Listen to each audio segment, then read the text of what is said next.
dan Bapak Ibu Guru. Pasti kita pernah melihat balon udara yang sedang terbang tinggi sekali di udara. Lalu kita berpikir, bagaimana sih balon sebesar itu bisa terbang di udara? Nah, dari rasa penasaran inilah kami mencoba melakukan praktikum tentang percobaan balon udara sederhana. Pada percobaan ini, kami mencoba membuat balon udara dengan memanfaatkan udara panas sebagai sumber daya anak. Awalnya kita berpikir kalau pembuatan balon udara ini akan berjalan dengan mudah dan gampang. Tetapi kita mengalami beberapa kendala nih. Contohnya seperti balon udara yang nggak bisa terbang, kemudian balon udara juga cuma terbakar. Maka pada presentasi kali ini, kami akan menjelaskan tentang prinsip balon udara, cara kerja balon udara, kemudian kendala yang kami alami saat melakukan eksperimen, dan solusi yang akan kita lakukan agar balon udara tetap mengembang dan terangkat. Jadi di percobaan kali ini kita akan lakukan tugas praktikum dari guru fisika kita, yaitu Parangga. Nah, selain untuk tugas praktikum, kita juga ingin tahu nih bagaimana sih prinsip balon udara itu bekerja. Karena selama ini kita tuh cuma tahu dari teori-teorinya aja.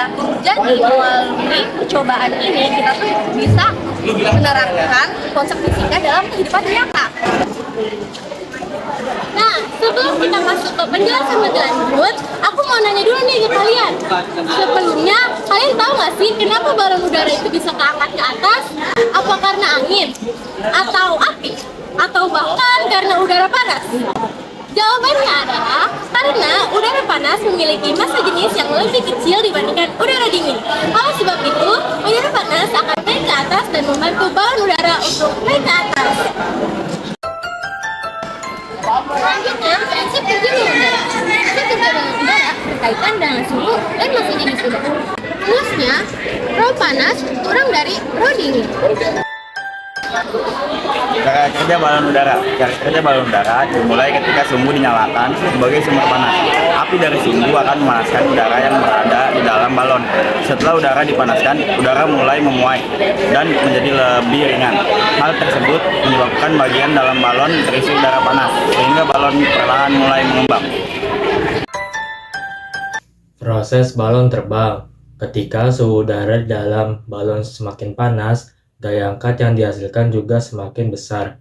Jika gaya angkat sudah lebih besar dibandingkan berat balon, maka balon akan mulai terangkat ke udara. Pada percobaan kami, balon sempat berhasil mengembang dan bergerak naik walaupun tidak terlalu tinggi. Selama melakukan percobaan, kami mengalami beberapa kendala. Pada percobaan pertama, balon tidak dapat mengembang dengan baik sehingga tidak bisa terbang. Selain itu, panas yang dihasilkan juga kurang stabil sehingga udara di dalam balon tidak cukup panas untuk menghasilkan gaya angkat yang lebih maksimal. Kali ini saya akan menjelaskan kenapa balon udara menjadi gagal. Kendala lainnya adalah balon sempat terbakar karena sumbu api terlalu dekat dengan bahan balon udara, yang mengakibatkan balon udara menjadi rusak dan berlubang. Akibatnya balon udara menjadi tidak bisa terbang di udara. Saya akan membacakan kendala. Setelah melakukan pengamatan, kami menyadari bahwa kendala tersebut adalah disebabkan oleh beberapa faktor. Faktor antara lain yaitu posisi sumbu yang terlalu dekat dan api terlalu besar dan tidak terkontrol, serta bahan yang mudah terbakar. Selain itu kami memahami bahwa keberhasilan balon udara sangat dipengaruhi oleh panas dan pemilihan bahan. Untuk mengatasi kendala tersebut, kami melakukan beberapa perbaikan. Kami mengatur jarak antara balon dengan sumbu agar api tidak mengenai permukaan balon tersebut. Selain itu, kami menggunakan panas yang jauh lebih stabil dan memastikan bahan yang kami gunakan jauh lebih aman dan tidak mudah terbakar. Setelah melakukan perbaikan, hasil percobaan jauh lebih baik dibandingkan sebelumnya. Saya akan menjelaskan kesimpulan.